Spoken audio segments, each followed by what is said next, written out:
Assalamualaikum warahmatullahi wabarakatuh.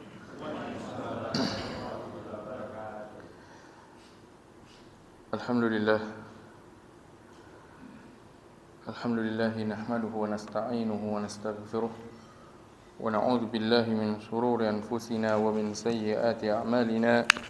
Man yahdihillahu fala mudilla lahu wa man yudlil fala hadiya lahu.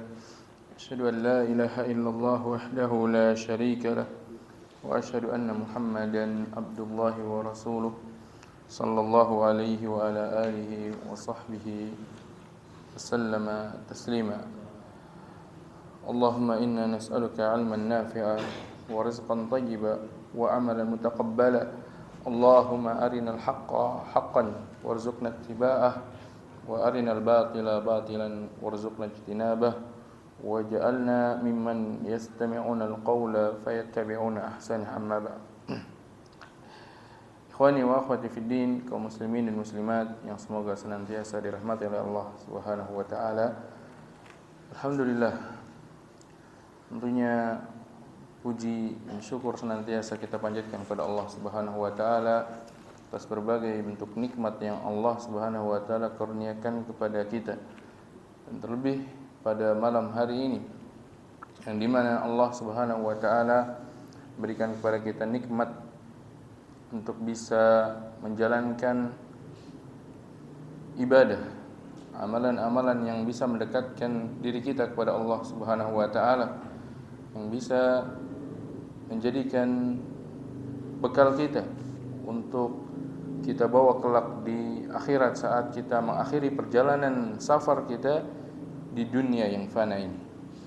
Maka ini merupakan sebuah nikmat yang wajib untuk kita syukuri, yaitu tatkala Allah Subhanahu wa taala berikan kepada kita taufik, berikan kepada kita kemudahan untuk bisa menjalankan ibadah, terlebih di waktu-waktu yang mungkin sebagian orang lalai di waktu-waktu tersebut.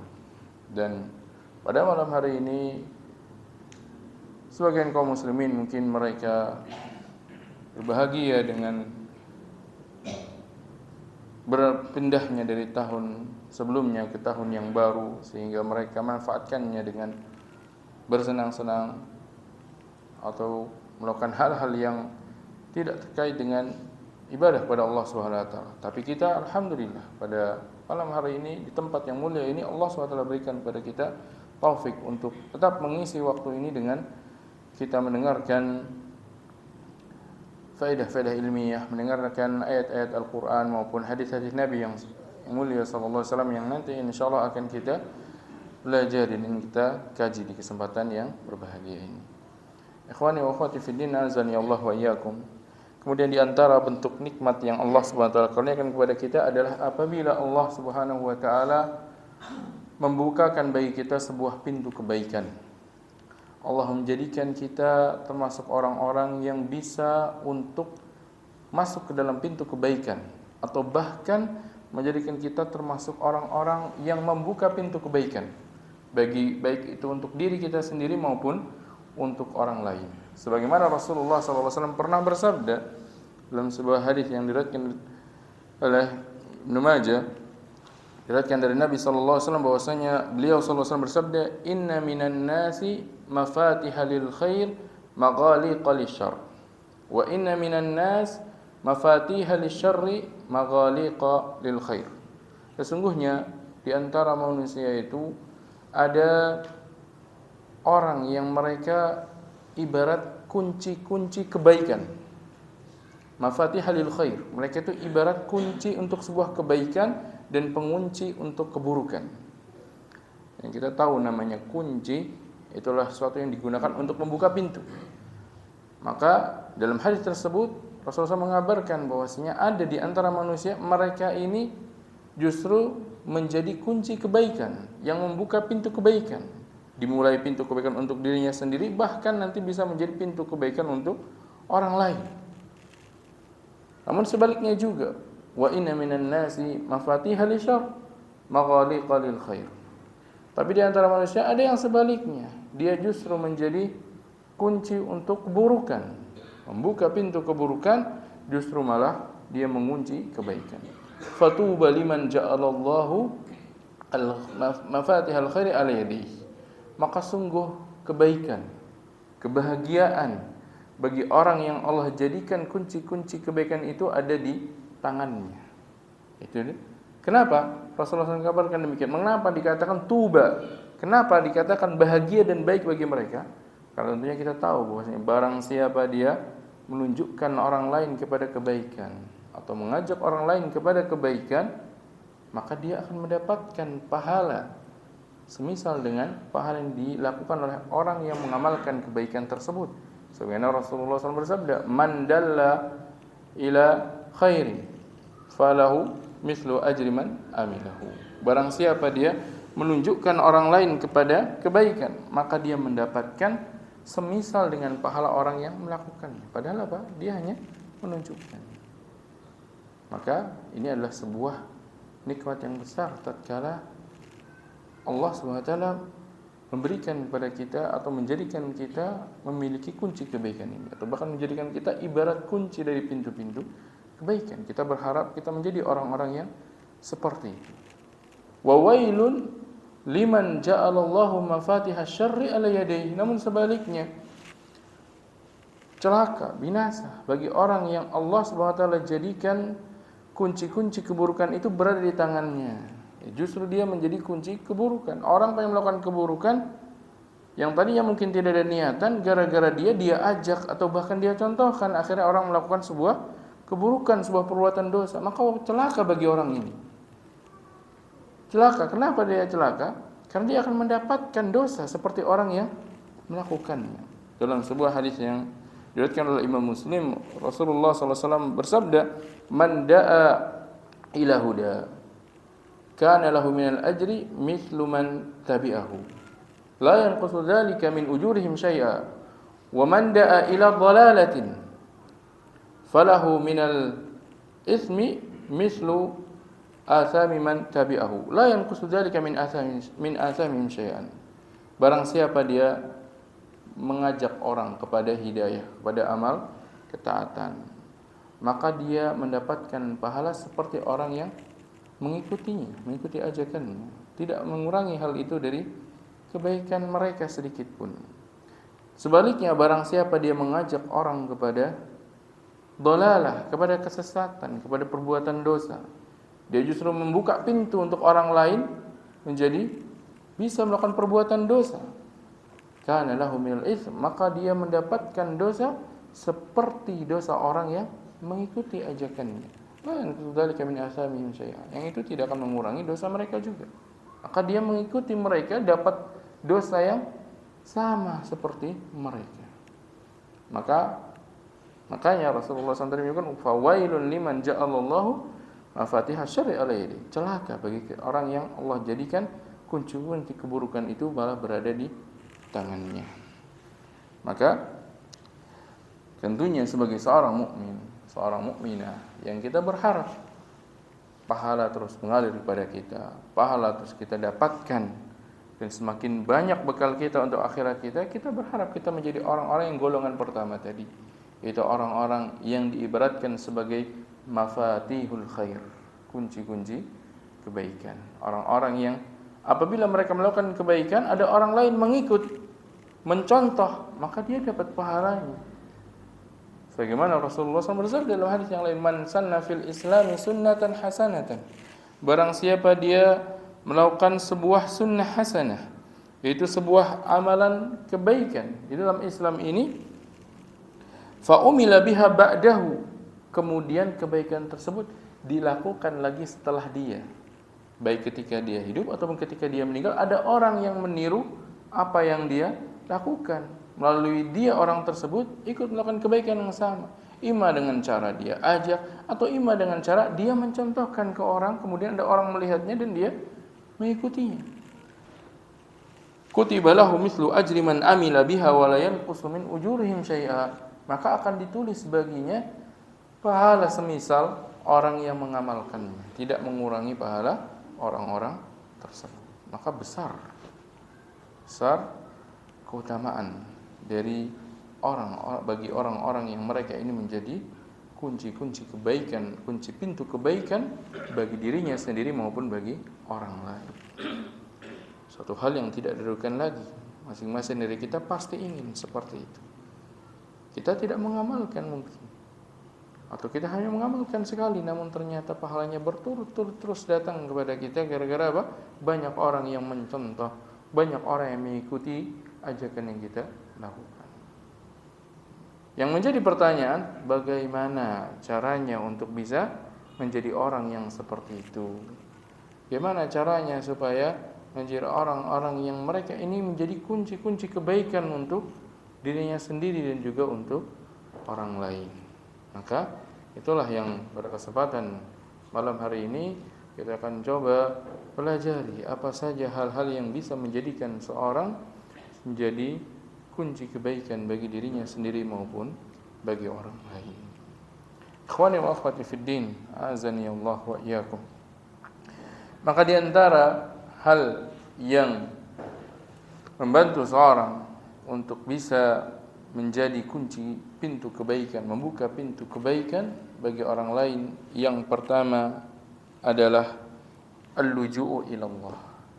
Dia senantiasa berdoa dan meminta kepada Allah Subhanahu wa taala agar dijadikan orang yang terus berada dalam kebaikan dan juga menjadi orang yang bisa mengajak orang lain kepada kebaikan. Maka hal yang paling utama adalah dia tidak boleh menggantungkan kepada dirinya sendiri. Dia minta kepada Allah Subhanahu wa taala, dia berdoa kepada Allah Subhanahu wa taala. Karena kalau bukan karena Allah Subhanahu wa taala memberikan kepada kita taufik, berikan kepada kita hidayah untuk bisa melakukan sebuah amal saleh, untuk bisa mengajak orang lain melakukan amal saleh, maka kita tidak akan mungkin. Kita tidak akan mungkin. Allah Subhanahu wa taala firman, "Walakinnallaha habbaba ilaikumul iman wa zayyanahu fi qulubikum wa karaha ilaikumul kufra wal fusuq wal isyan." Allah Subhanahu wa taala firman bahwasanya namun Allah lah yang menjadikan kecintaan terhadap keimanan itu berada di dalam diri kalian dan menghiasi keimanan tersebut dalam diri kalian. Ya Allah Subhanahu wa taala yang menjadikan kita termasuk orang-orang yang beriman. Wa karaha ilaikumul kufra wal fusuq wal isyan. Dan Allah Subhanahu wa taala menjadikan kalian benci terhadap sebuah kefasikan, dari perbuatan maksiat. Itu kalau kita bisa melakukan sebuah amal saleh, kita terhindar dari perbuatan dosa dan maksiat, sesungguhnya itu semata-mata adalah dari Allah Subhanahu wa taala yang memberikan taufik pada kita. Maka wajib bagi kita untuk terus mensyukurinya tatkala diberikan nikmat hidayah. Makanya ada nikmat yang diserahkan sebagai nikmat hidayah, dan nikmat itu senantiasa kita minta setiap harinya. Bagaimana kita mintanya? Coba kita renungkan lagi ayat dalam surat Al-Fatihah yang senantiasa kita baca dalam surat kita. Apa yang kita baca? Ihdinas siratal mustaqim. Berikanlah kami petunjuk ke jalannya orang-orang yang lurus. Kita minta supaya Allah Subhanahu wa taala tunjukkan kita dan tuntun kita ke jalannya orang-orang yang Allah Subhanahu wa taala berikan nikmat kepada kita, kepada mereka. Maka yang pertama adalah jangan pernah menggantungkan kepada diri sendiri, namun minta terus kepada Allah Subhanahu wa taala agar kita bisa terus berada di atas keimanan, berada di atas ketakwaan, agar Allah Subhanahu wa taala senantiasa membimbing kita dan menjauhkan kita dari perbuatan maksiat. Oleh karena itu dikatakan oleh Mutarrif bin Abdullah bin Sikhir, salah seorang dari ulama di kalangan tabi'in, beliau rahimahullah mengatakan, "Lau ukhrija qalbi wa ju'ila fi yasari." Kalau seandainya hatiku ini dikeluarkan dari tempatnya kemudian diletakkan di sebelah kiriku, waji'a bil khairati kulliha wa ju'ilat fi yamini, kemudian amal-amal kebaikan dijadikan berada di dalam di tangan kananku, lam astati an aj'ala syai'an min hadhihi al khairati fi qalbi, maka aku tidak akan pernah sanggup untuk bisa menjadikan kebaikan yang berada di tangan kanan itu untuk dimasukkan ke dalam hatinya yang berada di tangan kiri yang sangat dekat. Tidak bisa dia masukkan, kecuali apa? Illa an yakuna Allahu alladhi yadha'uhu, melainkan kalau Allah lah yang menjadikan kebaikan ini bisa dimasukkan ke dalam hati. Makanya apabila kita telah melakukan sebuah amal soleh, sebenarnya ini merupakan nikmat dari Allah Subhanahu wa taala. Tatkala Allah memberikan hidayah kepada kita. Kalau seandainya kita sendiri, kita tidak akan pernah sanggup. Allah tidak berikan kemudahan bagi kita, tidak akan sanggup. Makanya betapa banyak orang kesempatan melakukan amal soleh banyak, tapi kenapa mereka tidak melakukannya? Allah Subhanahu wa taala tidak bukakan hati mereka. Mereka hilang, mereka luput dari nikmat hidayah, sehingga mereka jauh dari kebaikan. Bahkan kata sebagian para salafun salih, mereka mengatakan bahwasanya inna hadhil akhlaq wahaib, sesungguhnya perilaku-perilaku yang baik, akhlak-akhlak mulia ini adalah sebuah karunia. Itu bukan sesuatu yang kita dapat karena usaha kita, bukan, tapi adalah karunia. Wa innallaha idza ahabba abdahu wahabahu minha, dan sungguhnya apabila Allah mencintai salah seorang hamba, maka Allah akan berikan pada dia karunia dari hal-hal tersebut. Amal saleh, akhlak yang mulia, ketika seorang memilikinya, maka sejatinya ini adalah karunia dari Allah Subhanahu wa taala. Makanya harus senantiasa bersyukur. Tidak mudah bagi kita untuk bisa melakukan sebuah amal saleh. Tidak mudah bagi kita untuk bisa membiasakan diri kita berada dalam akhlak yang mulia jikalau Allah Subhanahu wa taala tidak memberikan hidayah kepada kita. Maka langkah yang pertama atau hal yang pertama kali kita lakukan ketika kita ingin untuk menjadi kunci dari pintu kebaikan baik bagi diri kita maupun bagi orang lain adalah kita senantiasa meminta kepada Allah Subhanahu wa taala, senantiasa berdoa kepada Allah Subhanahu wa taala. Bahkan dikatakan oleh sebagian para salaf, ta'ammaltu fi jima'il khair, aku memperhatikan tentang ringkasan dari berbagai macam pintu kebaikan, dan aku ketahui bahwasanya pintu kebaikan itu banyak. Salat itu adalah sebuah pintu kebaikan, puasa itu adalah sebuah pintu kebaikan, haji itu adalah sebuah pintu kebaikan. Masing-masing amal ibadah itu pintu kebaikan yang masing-masing ada orang yang memasukinya. Dan aku dapati bahwasanya kunci dari semua pintu itu apa? Ad-du'a. Kuncinya adalah doa. Kalau ingin masuk pintu kebaikan, maka berdoa kepada Allah Subhanahu wa taala. Minta kepada Allah supaya kita bisa melakukan sebuah amal soleh tersebut. Makanya di antara doa yang sering dipanjatkan oleh Nabi sallallahu alaihi wasallam, di antara beliau sering mengucapkan doa yaitu Allahumma inni as'aluka minal khairi kulli. Ya Allah, aku meminta darimu semua bentuk kebaikan. Itu minta kebaikan itu dari Allah, minta untuk bisa dimudahkan melakukan amal saleh itu kepada Allah Subhanahu wa taala minta. Jangan hanya bergantung kepada kemampuan diri sendiri. Tidak akan sanggup, kita tidak akan sanggup. Ajilihi wa ajili, baik amal kebaikan, baik kebaikan yang segera maupun yang tertunda, yang nanti. Wa a'udzubika minasyarri kulli, dan aku pun berlindung kepadamu dari semua bentuk kejelekan, keburukan. Ajilihi wa ajilihi, baik yang segera maupun yang tertunda. Ini di antara doa yang Rasulullah SAW sering panjatkan. Beliau pun meminta kepada Allah Subhanahu wa taala untuk dibukakan pintu kebaikan. Maka yang pertama yang harus senantiasa kita lakukan adalah kita senantiasa meminta dan berpegang pada Allah atau bersandar kepada Allah Subhanahu wa taala di dalam melakukan amal-amal soleh ini, sehingga Allah berikan taufik kepada kita untuk bisa melakukan amal soleh, dan Allah jadikan kita bisa untuk mengajak orang lain juga melakukan amal soleh. Banyak orang mereka hanya berpangku pada kemampuan diri sendiri, mengajak orang lain kepada kebaikan dengan mengandalkan kemampuannya, sehingga orang lain enggan untuk mengikutinya. Kenapa? Karena ternyata dia tidak meminta kepada Allah untuk bisa membukakan kebaikan untuk orang yang dia ini. Yang kedua, ikhwani wa akhwati fid din, azani Allah wa iyyakum. Di antara hal yang perlu dilakukan untuk bisa menjadikan diri kita sebagai kunci pintu kebaikan adalah kita senantiasa menjaga tauhid dan menjaga keikhlasan kita kepada Allah Subhanahu wa taala di dalam beribadah dan di dalam mengajak orang lain kepada kebaikan. Karena keikhlasan inilah yang akan menjadikan orang itu mengikuti kita di dalam beramal.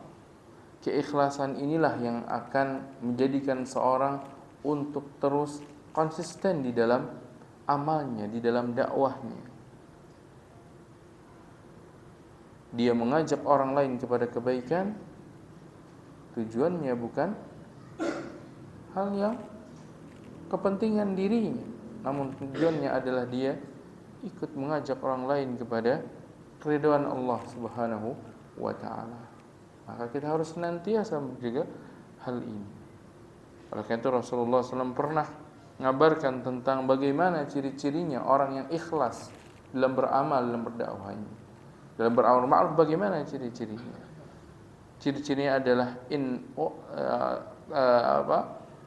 dia ini apabila dia beramal, maka apapun yang dilakukan, baik manusia senang ataupun tidak, maka dia tidak menghiraukannya. Adapun orang yang ketika dia mengamalkan kebaikan ternyata untuk urusan dunia, maka dia hanya akan ridho kalau dia dapat keuntungan, dan dia akan marah kalau ternyata dia tidak mendapatkan apa yang dia harapkan. Rasulullah mengabarkan, ta'isa abdud dinar, ta'isa abdud dirham, ta'isa abdul khamisah.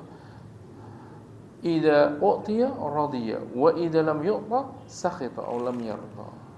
Celaka kalau para penghamba dinar, para penghamba dirham ini celaka mereka. Kalau yang mereka lakukan dari amalan mereka, baik amal soleh maupun mengajak orang lain kebaikan, urusan adalah karena urusan dinar dirham, mereka celaka. Ciri-cirinya apa? In u'tiya radiya, kalau dia dikasih dia senang, ridha. Wa in lam yu'ta sakhita, tapi kalau dia tidak dikasih maka dia akan marah. Nah, ini tujuannya bukanlah karena Allah Subhanahu wa taala. Yang seperti ini bukan malah menjadi kunci dari pintu kebaikan. Orang yang seperti ini justru celaka dia. Karena amalan yang dia lakukan bukan didasari keikhlasan karena Allah Subhanahu wa taala. Yang ketiga, di antara hal yang bisa menjadikan seorang sebagai kunci pintu kebaikan adalah dia belajar ilmu yang bermanfaat. Seorang tidak akan bisa menjadi kunci pintu kebaikan bagi dirinya sendiri maupun bagi orang lain kalau dia tidak bisa membedakan mana kebaikan, mana keburukan. Makanya hal yang wajib dia lakukan adalah dia belajar terlebih dahulu tentang ilmu yang bermanfaat. Belajar mana yang itu merupakan kebaikan, mana yang itu merupakan keburukan. Bahkan seorang yang dia belajar menuntut ilmu syar'i, maka Rasulullah SAW telah mengabarkan kepada dia sebuah janji, yaitu dalam sabda Nabi SAW, man salaka tariqan yaltamisu fihi ilman sahhalallahu lahu bihi tariqan ilal jannah. Barang siapa dia menempuh sebuah perjalanan, yaltamisu fihi ilman, mencari ilmu. Ilmu apa yang dimaksud? Ilmu ini adalah ilmu syar'i. Mencari ilmu syar'i. Apa yang akan dia dapatkan? Sahhalallahu lahu bihi tariqan ilal jannah. Allah mudahkan baginya jalan untuk menuju surga. Kenapa? Kok dia bisa dimudahkan jalan menuju surga? Karena dengan mempelajari ilmu syar'i, dia tahu mana yang merupakan amal soleh, mana yang merupakan amal thaleh, mana yang merupakan ketaatan kepada Allah Subhanahu wa taala, mana yang merupakan kemaksiatan. Sehingga yang berupa ketaatan dia amalkan, yang itu merupakan maksiat dia tinggalkan. Maka itu akan terus mengantarkan dia ke dalam surga. Tentunya dengan syarat apa? Dia amalkan ilmu tersebut. Dan kita dianjurkan untuk terus meminta kepada Allah Subhanahu wa taala Di antara doa yang layaknya kita panjatkan adalah kita minta Allahumma inni as'aluka ilman nafi'an. Ya Allah, sungguhnya aku minta kepadamu ilmu yang bermanfaat. Apa itu ilmu yang bermanfaat? Ilmu yang membuahkan amal saleh. Itu ilmu yang bermanfaat. Adapun ilmu yang ternyata dia pelajari dengan tujuan dunia, maka itu bukan ilmu yang bermanfaat. Adalah ilmu yang justru akan mudaratkan dia. Wa amalan mutaqabbala wa rizqan thayyiban wa amalan mutaqabbala. Dan juga aku minta kepadamu rezeki yang baik dan juga amal yang diterima. Maka di antara hal yang juga harus diperhatikan dalam upaya kita untuk bisa menjadi kunci-kunci kebaikan bagi diri kita maupun bagi orang lain adalah terus di dalam menuntut ilmu. Jangan tinggalkan jalan menuntut ilmu ini, karena Rasulullah telah menjanjikan barang siapa dia menempuh perjalanan untuk menuntut ilmu, maka Allah akan mudahkan baginya jalan menuju surga. Bahkan Allah SWT membedakan antara orang yang berilmu dengan orang yang tidak berilmu. Allah SWT firman, "Qul hal yastawi alladziina ya'lamuuna wal ladziina la ya'lamuun." Katakanlah, apakah sama orang yang mereka tahu dengan orang yang tidak tahu? Jawabannya jelas tidak sama. Pertanyaan yang jawabannya kita semua mengetahui bahwasanya jawabannya adalah tidak mungkin sama. Orang yang mengenal Allah, orang yang berilmu tentang Allah, maka dia akan taat kepada Allah Subhanahu wa taala. Dia takut jikalau dia bermaksiat pada Allah Subhanahu wa taala. Adapun orang yang mereka jauh dari ilmu, tidak mengenal Allah Subhanahu wa taala, enggan untuk belajar tentang Allah, enggan untuk belajar tentang hukum-hukum Allah, maka mereka jauh dari ketaatan, tidak tahu mana yang merupakan amalan-amalan yang bisa mendekatkan diri mereka kepada Allah Subhanahu wa taala. Maka mereka jauh dari Allah Subhanahu wa taala. Bahkan Rasulullah mengabarkan, "Man yuridillahu bi khairan yufaqihu fid din." Barang siapa Allah kehendaki kebaikan baginya, maka Allah akan faqihkan dia di dalam agamanya. Pertanda kalau Allah inginkan kebaikan bagi kita adalah kalau seorang dia mau paham tentang agamanya. Gimana caranya paham tentang agama? Ya pasti dengan belajar. Tidak akan mungkin orang paham kalau tidak belajar. Karena ilmu itu bukan sesuatu yang bisa ditransfer dengan cepat begitu saja. Ilmu itulah sesuatu yang didapati dengan cara dipelajari.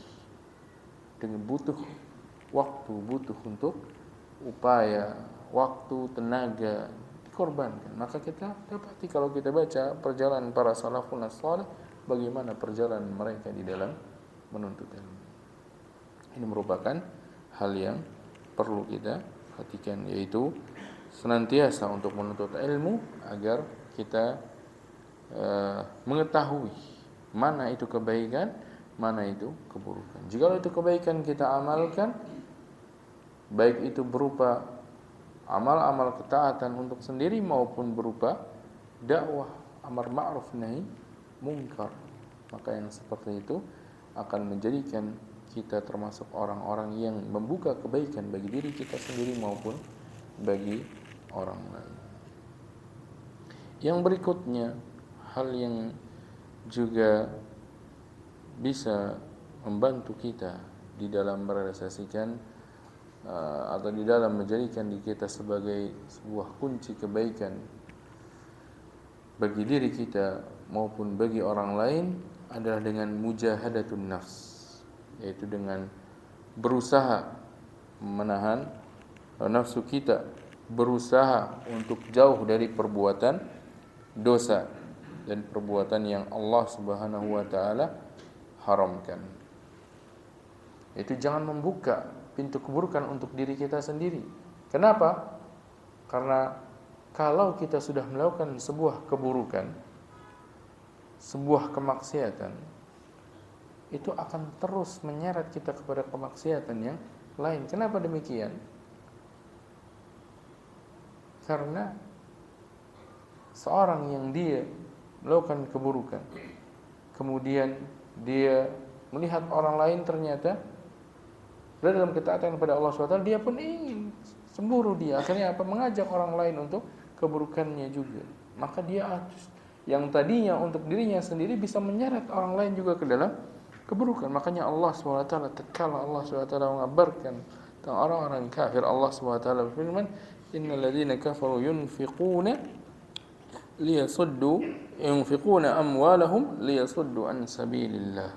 Sungguhnya orang-orang kafir itu mereka menginfakkan harta mereka untuk menghalangi dari jalan Allah. Orang-orang kafir juga mereka berinfak.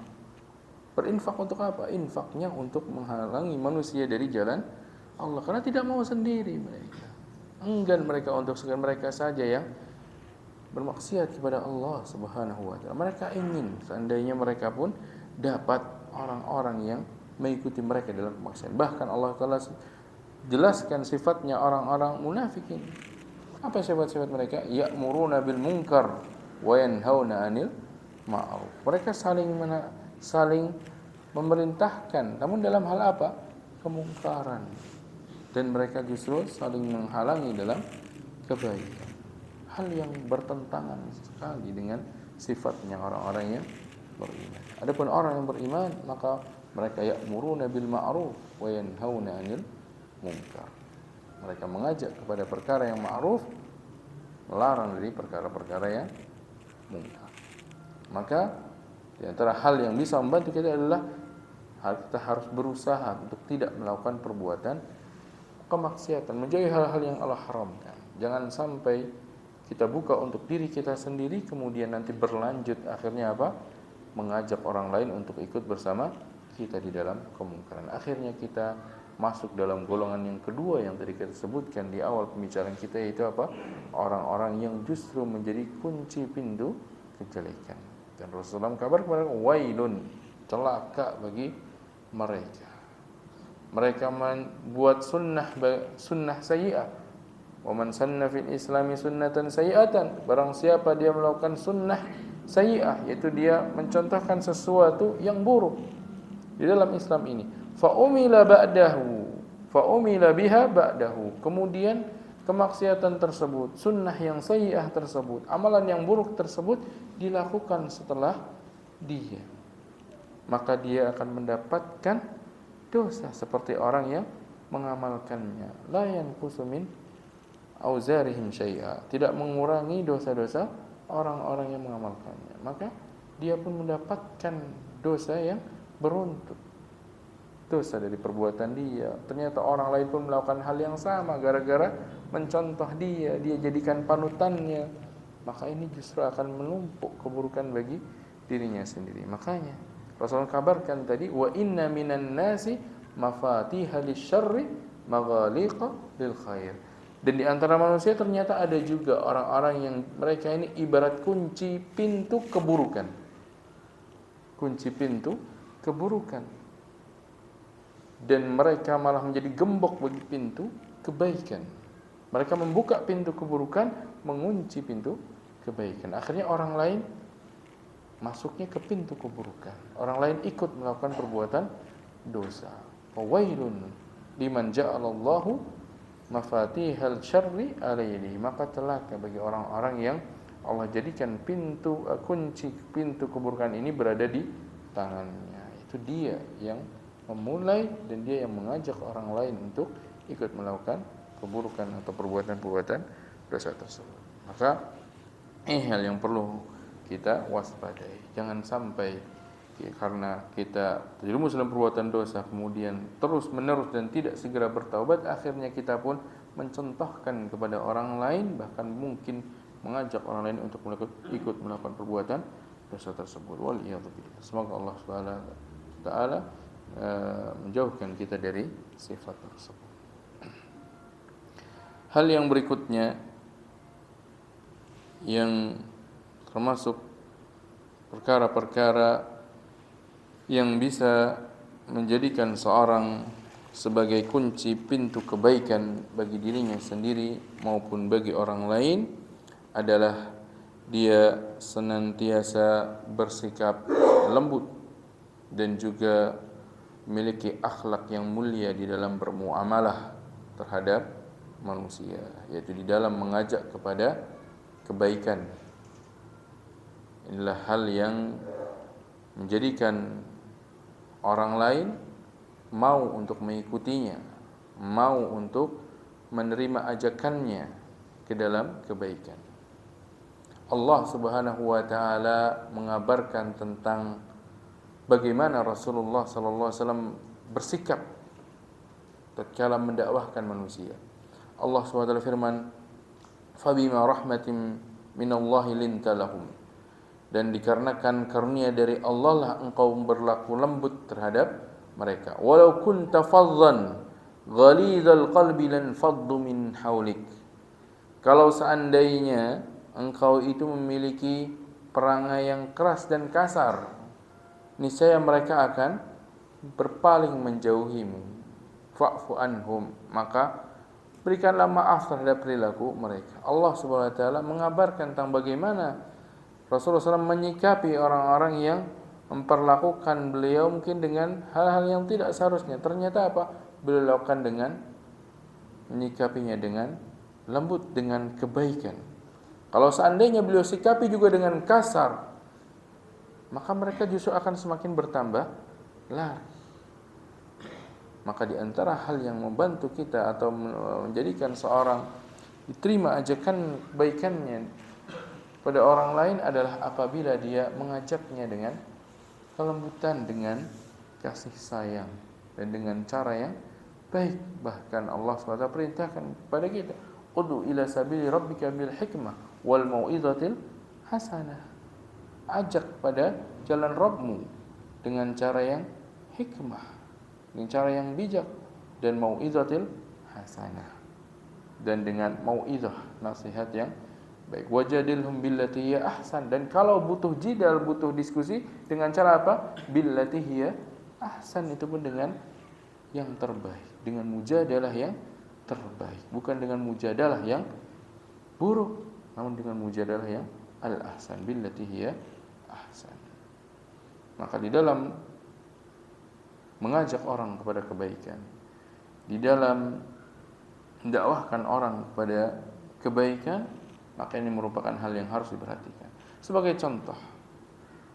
contoh yang perlu kita teladani juga dari Rasulullah SAW, bagaimana beliau bersikap lembut dan kasih sayang, bahkan berperangai baik ketika mengajak manusia dalam kebaikan. Ketika Abu Bakar radhiyallahu taala anhu pernah ketika itu beliau mengajak bapaknya, atau bapaknya minta agar Abu Bakar ini membawanya kepada Rasulullah sallallahu alaihi wasallam.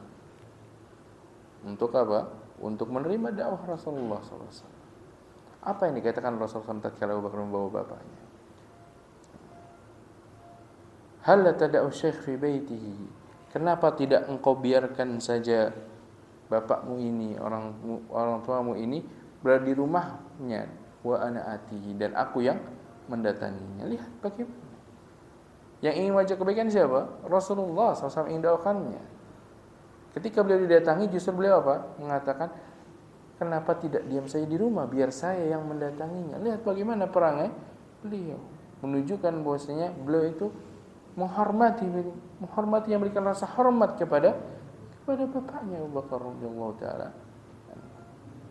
menginginkan agar beliaulah yang datang sebagai bentuk mewujudkan akhlak yang mulia di dalam berdakwah.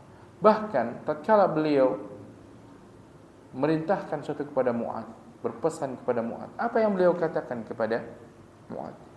Ya Mu'adz, inni uhibbuk.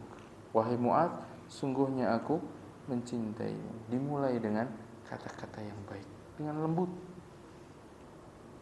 Kemudian beliau pesankan, la tada'anna an taqula dubura kulli salatin.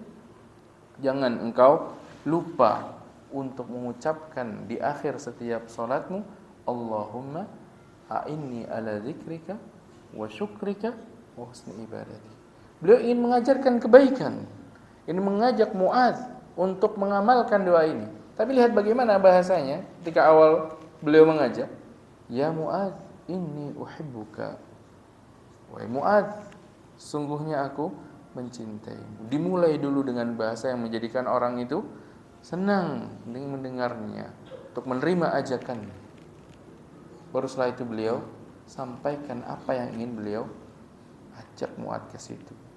La tada'anna an taqula dubura kulli salatin, jangan engkau tinggalkan untuk mengucapkan di akhir setiap salatmu doa ini, Allahumma a'inni ala dzikrika wa syukrika wa husni ibadatik.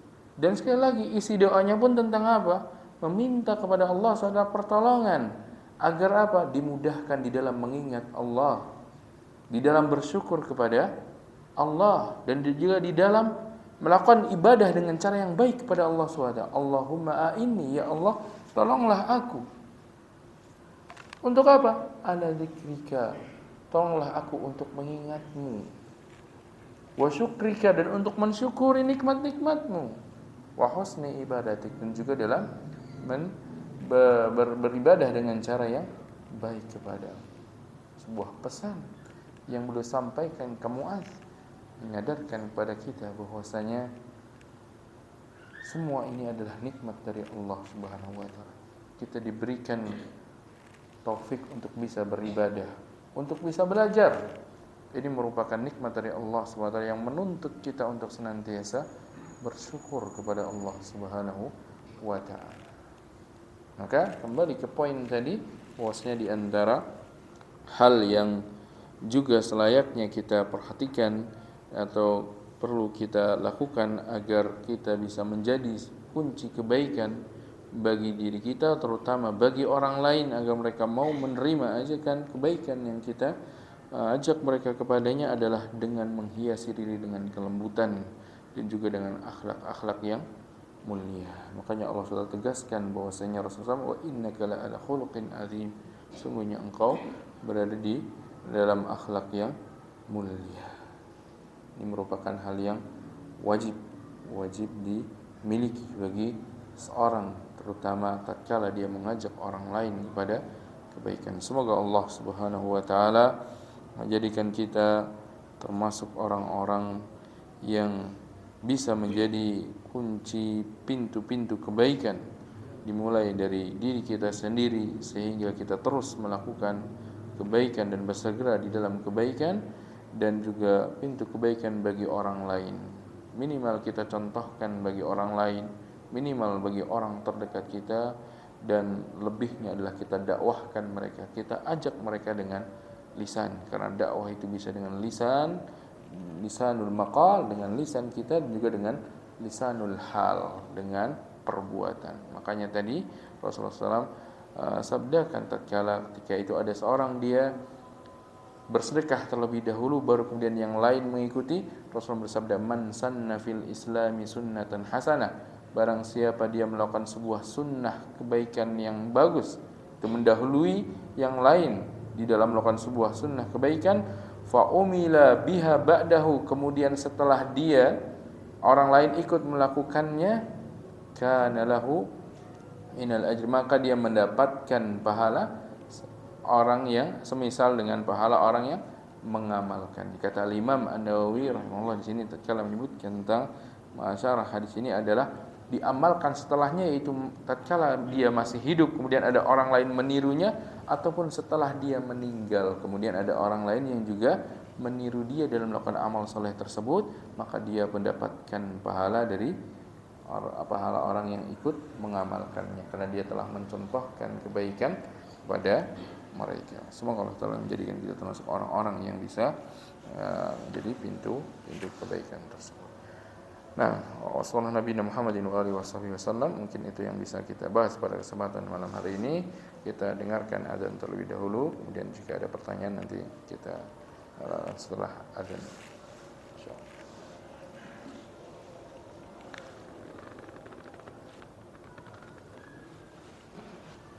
Bismillah, alhamdulillah, wassalatu wassalamu ala rasulillah, amma ba'd. Nah, silahkan jika ada yang ingin ditanyakan. Ada pertanyaan? Silakan. Waalaikumsalam warahmatullahi wabarakatuh.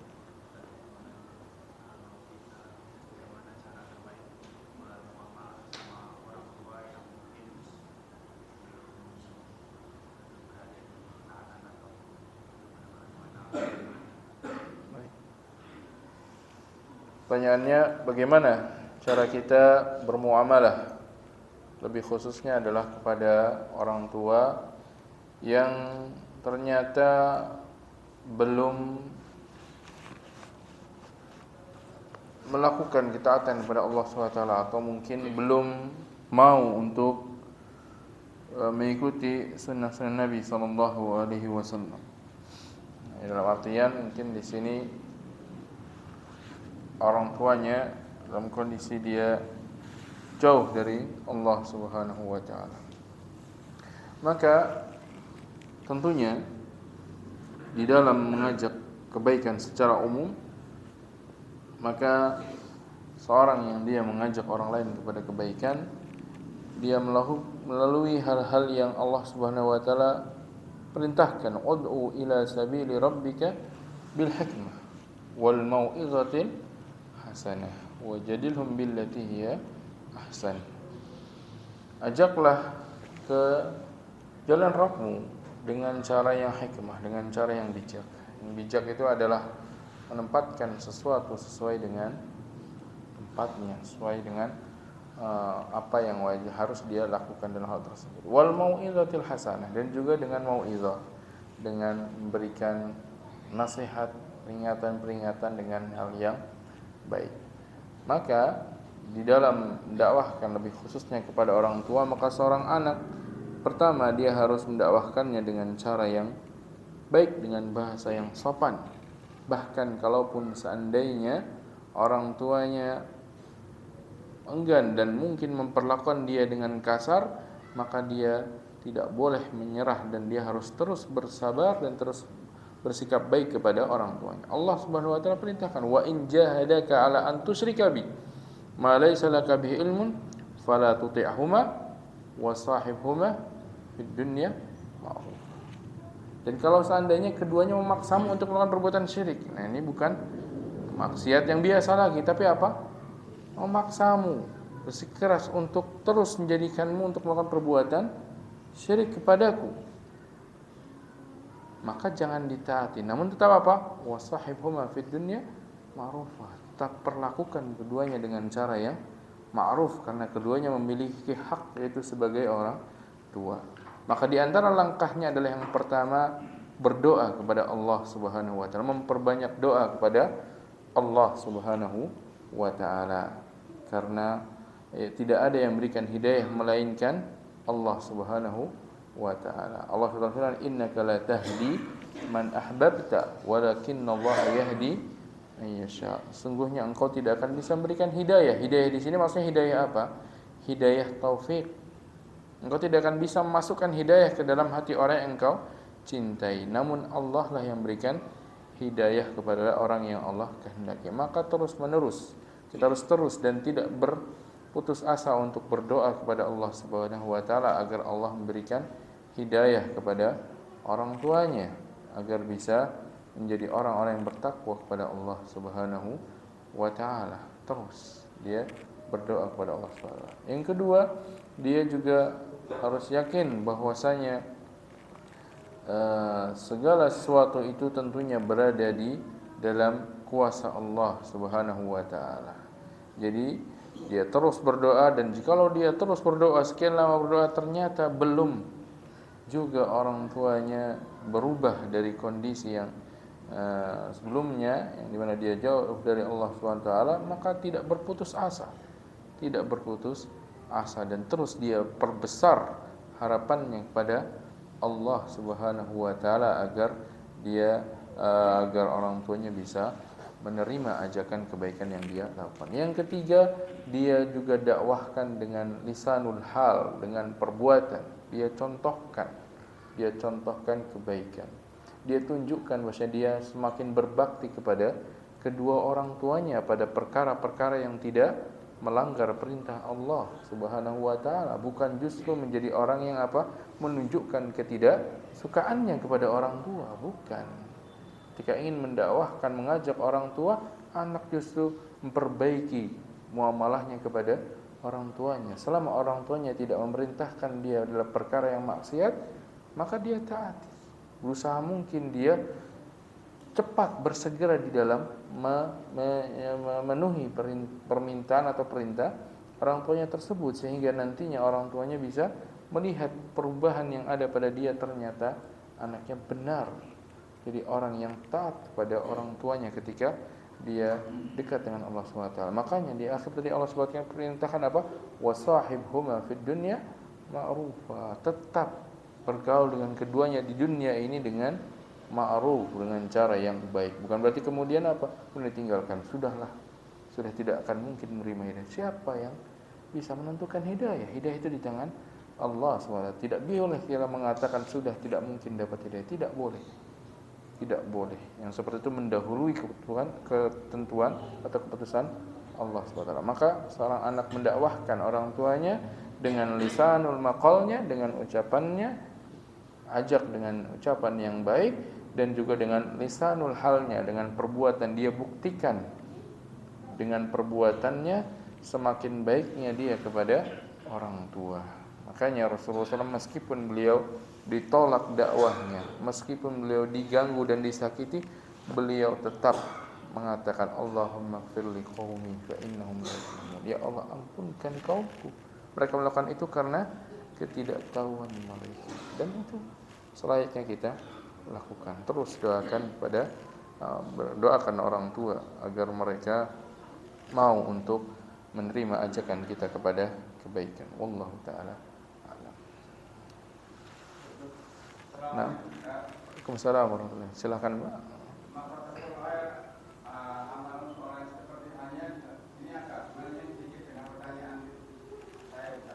Silakan. Dan seperti halnya orang-orang yang berbeda pendapat, seperti halnya golongan-golongan, kalau misalnya golongannya Ahlussunnah wal Jamaah, sedangkan mereka itu berbeda pendapat dengan kita, apakah ajaran mereka itu bisa diterima dengan seperti hal yang saya sampaikan sekarang ini, Ustaz? Baik. Pertanyaannya terkait dengan mohon diulangi mungkin kalau golongan yang sudah Rasulullah kan menyampaikan bahwa ada 73 golongan, satu golongan diterima oleh Allah, sedangkan 72 dan yang lain kan diancam oleh Allah. Dia akan memberikan fatwa-fatwa kepada umat ini seakan-akan lebih baik. Bahkan dia sendiri, kita sendiri merasa disalahkan gitu, Ustaz. Baik, ya.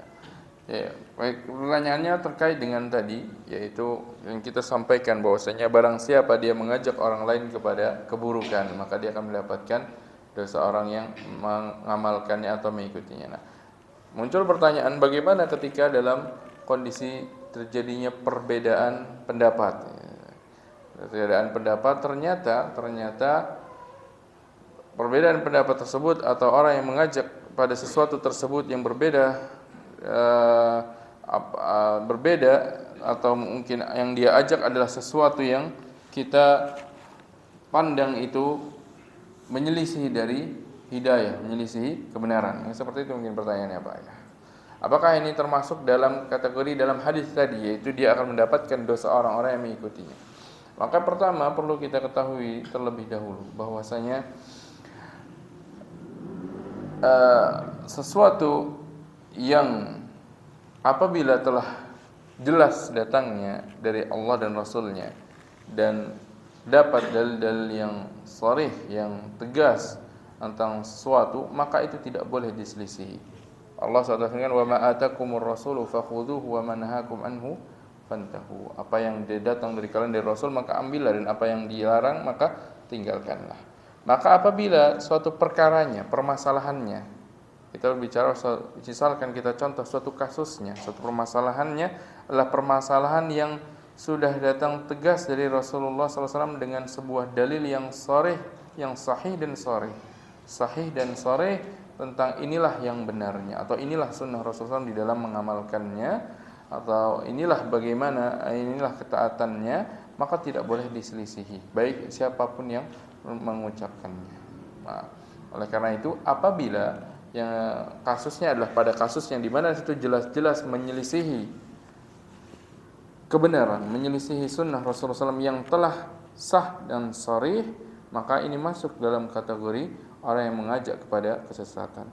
Tapi kalau kasusnya adalah pada permasalahan yang dimana di situ masyhur di kalangan para ulama terjadinya perbedaan pendapat dalam fatwa dikarenakan dalil-dalil yang ada ini dalil-dalil yang dipandang satu dengan yang lain ini memiliki hal dalil yang kuat sehingga bukan sebuah dalil yang sahih dan sharih, maka tentunya para ulama tidak yang mengatakan bahwa ini termasuk orang yang mengajak kepada kesesatan. Jadi di situ terkait dengan pembahasan hal tersebut, apabila bicara dalam masalah bagaimana terkait dengan fatwa-fatwa yang dimana fatwa tersebut ternyata dalam ranah perselisihan pendapat atau perbedaan pendapat, maka dilihat apabila perbedaan pendapat yang bisa diakui di kalangan para ulama, maka ini tidak masuk dalam kategori orang yang mengajak kepada kesesatan, tapi dia mengajak kepada sesuatu yang menurut dia berdasarkan dalil yang sampai kepadanya itulah kebenaran, maka orang itu dia tidak bisa dikatakan dialah pengajak kepada kesesatan. Tapi kalau pada permasalahan yang sudah jelas-jelas itulah sunnah Rasulullah SAW, misalkan saja orang dia mengatakan bahwa saya memfatwakan sholat zuhur tidak wajib atau sholat zuhur 3 rakaat, jelas-jelas suatu hal yang menyelisih hal yang disepakati, atau dia mengatakan zina itu halal. Nah, ini adalah duat kepada kesesatan. Yang seperti ini mereka akan mendapatkan dosa orang yang mengikuti fatwanya. Itu contoh yang paling gamblang saja. Adapun contoh lebih dari itu maka luas pembahasannya. Wallahu taala a'lam.